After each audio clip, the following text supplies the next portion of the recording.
one thing that Jim Harbaugh made very clear, because I know from talking to Brandon Peters' dad, I know from talking to the people, Joe Milton's people, that Jim Harbaugh contacted, he sat down with all the quarterbacks, whether it was, on the phone or what have you with Joe Milton, or the quarterbacks at Michigan.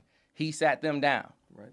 And said there is going to be the way Brandon Peters' dad described it to me, he said, hey, even with Shea there, he sat them down and said, guys, this is going to be a competition. I'm not promising any of you anything. Now, Brandon Peters obviously the starter right now, but he's going to have to defend that job. It is not a given that he's the starter, but it's also not a given that Shea Patterson, uber talent and all, is going to come in and automatically be the guy. And here's what fans have to realize when you get mesmerized by the shiny thing, because it was this way with Brandon Peters, right? A lot of people want to see Brandon Peters at the beginning of the season. I talked to Brandon, I talked to his dad, I talked to people who know him. He wasn't ready at the beginning of the season, all right? And so in the case of Shea Patterson, he is going to have the great fortune of going through spring ball and getting acclimated in the offense. But Brandon Peters has been in that offense for 2 years. And Brandon Peters is an outstanding talent as well. He has all the tools. He's about 6'5". He can make all the throws that far hash deep out. He can make that throw. Right. And he has escapability. It's not Shea Patterson escapability, but he can move. So this notion that he automatically is off to the side is sadly mistaken. And again, I talked to some people that were at the practice that Shea Patterson attended, and one guy told me that it was the best practice of Brandon Peters' career.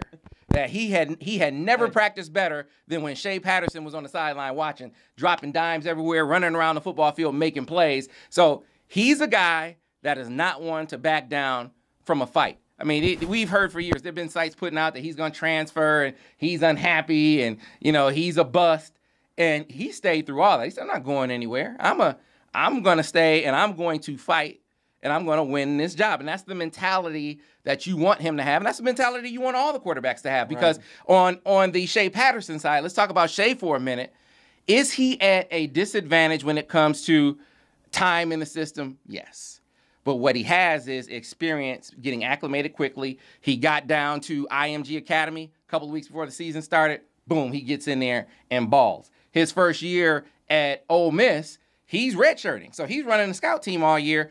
Chad Kelly gets hurt. He comes in the 10th game with basically no practice in the Ole Miss offense because he's running scout team stuff and balls out. So he has been able in his past to show that he can make a huge transition swiftly. But the difference with Michigan is a huge difference in style of offense.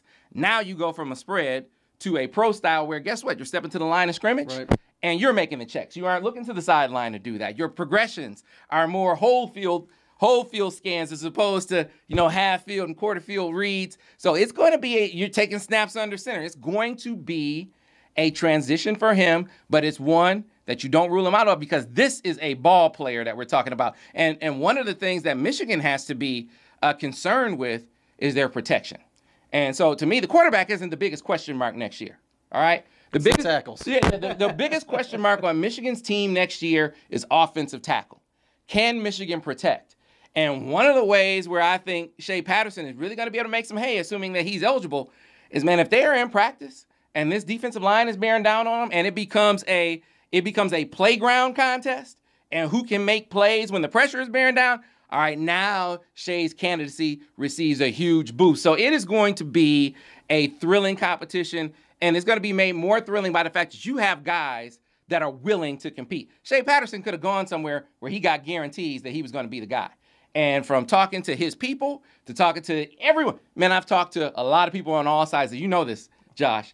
And Jim Harbaugh made no promises other than you have a chance to come in here and compete. I'm not going to tell you you're going to be the guy. And if you need to be the guy, then we're not the place for you. Shea Patterson said, fine, I'll come in and I'll compete.